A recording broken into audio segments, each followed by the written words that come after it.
Muy buenas y bienvenidos a este momento de formación donde todos nos reunimos, toda la parroquia nos reunimos para poder formarnos en este tiempo de pandemia. Vamos a pedir al Señor, antes de nada, por intercesión de María Santísima, vamos a pedir que por todos los sanitarios, por todos los enfermos, por todos los familiares que han perdido a sus seres queridos por culpa del COVID-19 y por todos los difuntos para que encuentren en el Señor la alegría de la resurrección a través de la intercesión de María Santísima.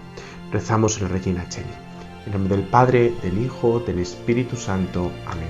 Reina del cielo, alégrate, aleluya, porque el Señor, a quien has merecido llevar, aleluya, ha resucitado según su palabra, aleluya. Ruega al Señor por nosotros, aleluya. Gózate y alégrate, Virgen María, aleluya, porque verdaderamente ha resucitado el Señor, aleluya. Oremos.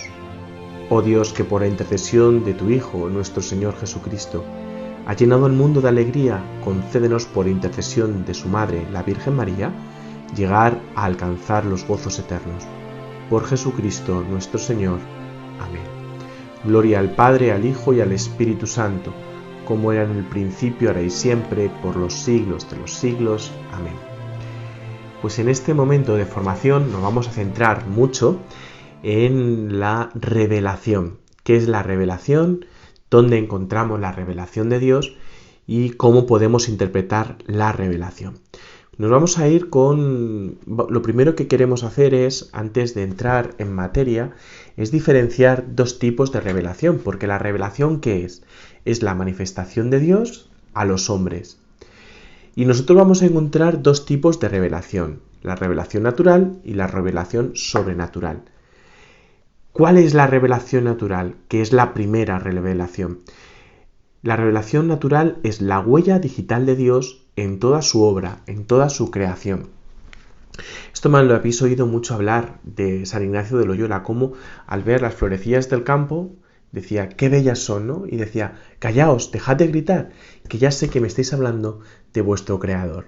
Cuando uno contempla la creación, ve la belleza, ve la perfección, ve que todo tiende hacia un mismo sentido, que es el hombre, entonces solo puede ver una cosa, y es que ahí está Dios, que ahí no hay algo, sino alguien. Por eso, cuando uno contempla la creación y ve que todo está sumamente ordenado y que se puede descrutar, es decir, señalar, abrir bajo la inteligencia, porque hay una inteligibilidad de la creación, podemos descubrir a Dios. Por eso el hombre es capaz de, a través de su sola razón, llegar a conocer a Dios.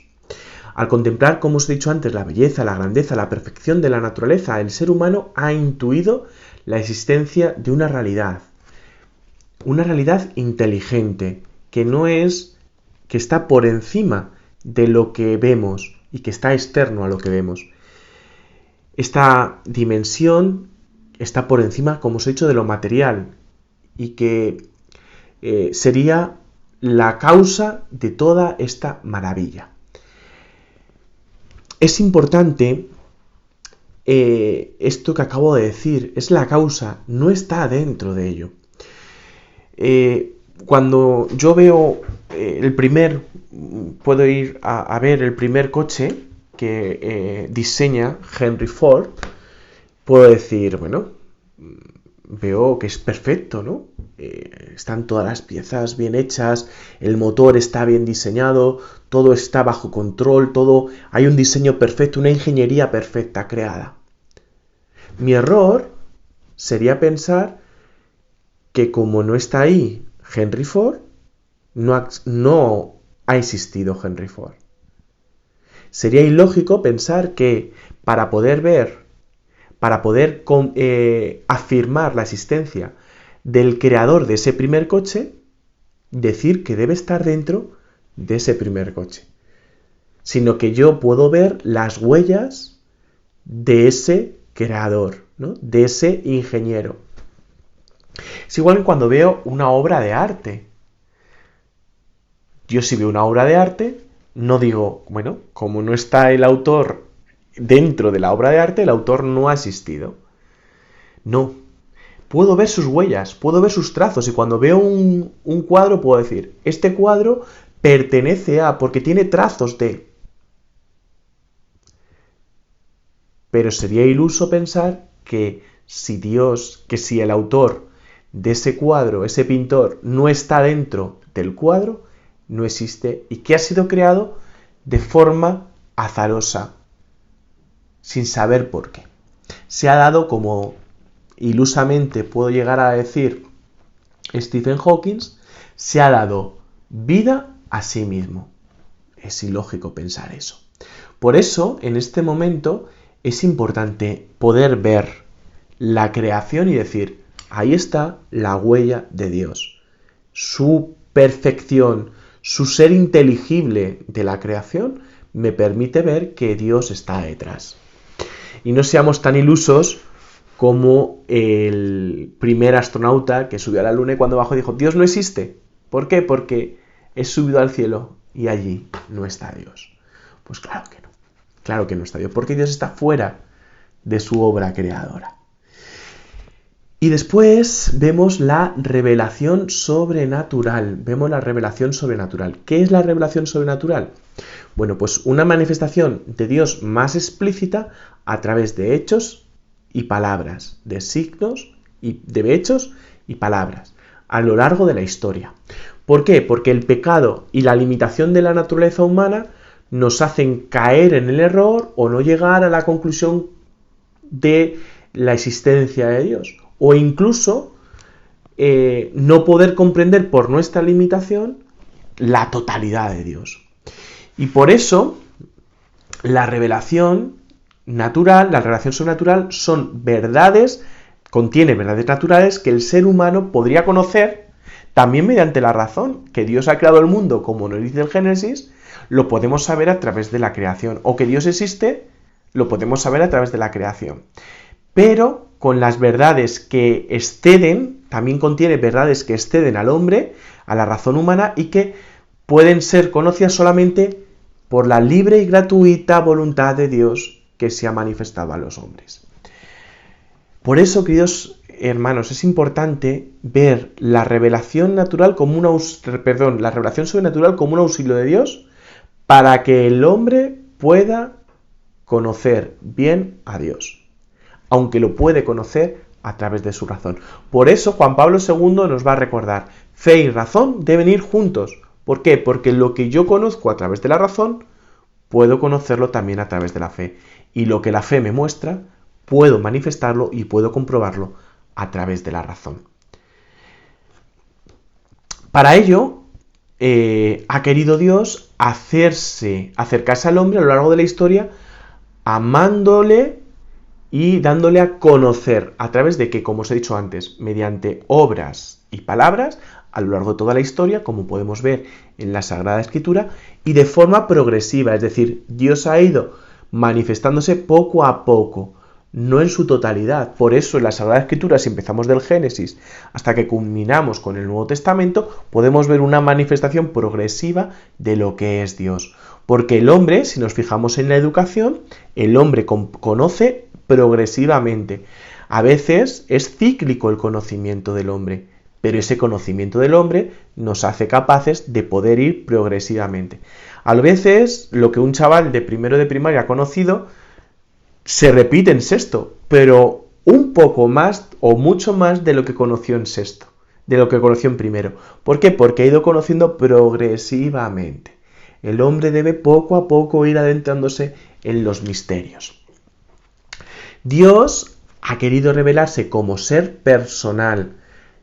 Tiene un nombre, Yahvé, yo soy el que soy, a través de una historia de salvación concreta, la del pueblo de Israel, creando y educando a un pueblo para que fuese custodio de su palabra y dirigiera a los hombres preparándose a la encarnación del Señor. Es decir, todo lo que precede, toda la revelación que precede el Antiguo Testamento, todo el Antiguo Testamento va a irnos apuntando a Jesucristo y decirnos, aquí está el culmen de toda la revelación. A partir de aquí ya no me puedo revelar más, porque he revelado toda mi intimidad, porque el mismo Dios ha venido a hablarme. El pueblo de Israel, bajo inspiración y mandato de Dios, a lo largo de los siglos, ha puesto por escrito el testimonio de la revelación de Dios en su historia, que es el Antiguo Testamento. Al igual que los apóstoles y sus discípulos pusieron por escrito la historia que vivieron ellos con el propio Jesucristo. Y de ahí surge el Antiguo y el Nuevo Testamento. Importante, la persona que escribe es el agiógrafo. ¿Y qué quiere decir esto? Que es el segundo autor, el autor secundario de la Sagrada Escritura, porque siempre está detrás, como autor principal, Dios. Dios eligió a hombres que utilizó usando sus propias facultades y medios, de forma que obrando Él en ellos y por ellos escribieron como verdaderos autores todo y solo lo que Dios quería revelar. Decir, por eso es muy importante cuando yo leo la Sagrada Escritura decir, bueno, ¿y cómo esto qué quiere decir? Si esto no es verdad, ¿no? El Génesis, por ejemplo, ¿no? Pues Dios quiso darnos unas verdades de fe, una revelación concreta. Dios ha creado a todo lo que existe, Dios existía antes de nada, a Él no le ha creado nadie, pero sobre todo una cosa clara, Dios, por encima de todo, ha dejado al hombre por encima de toda la creación y además le ha dado el poder, sobre todo como cooperador. Pero esa verdad de fe lo ha manifestado dentro de una cultura, de un conocimiento que tenía el agiógrafo en ese momento. Si nosotros Dios le llega a hablar en ese momento al agiógrafo de la evolución, de la teoría del Big Bang, este hombre estalla su cabeza. Entonces, poco a poco ha ido Dios revelándose, siempre sin saltarse la mentalidad, la cultura y el conocimiento de la época de la persona que lo estaba escribiendo. ¿Y cómo lo ha escrito? ¿Cómo ha escrito ese agiógrafo la Sagrada Escritura? Mediante inspiración del Espíritu Santo, inspiración divina, que no quiere decir que haya sido dictado. No ha sido dictado. No es dictado palabra por palabra, sino que Dios le ha inspirado la idea genérica que quiere comprender, que quiere manifestar, y luego este hombre lo ha puesto por escrito.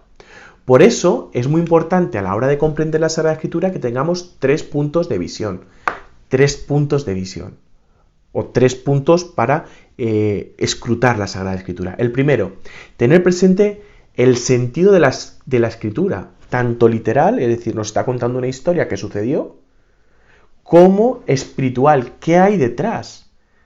Pero también tener presente todos los diversos géneros literarios, porque la Sagrada Escritura está escrito en diversos géneros, y no es lo mismo escribir en prosa que escribir en verso, que escribir una obra de teatro, que escribir, pues, un género apocalíptico, por ejemplo, que es de los que tenemos en la Sagrada Escritura. Por eso es importante conocer el género literario, porque así nosotros podremos sacar y ver lo que Dios quiere decir detrás de esa cultura que hay.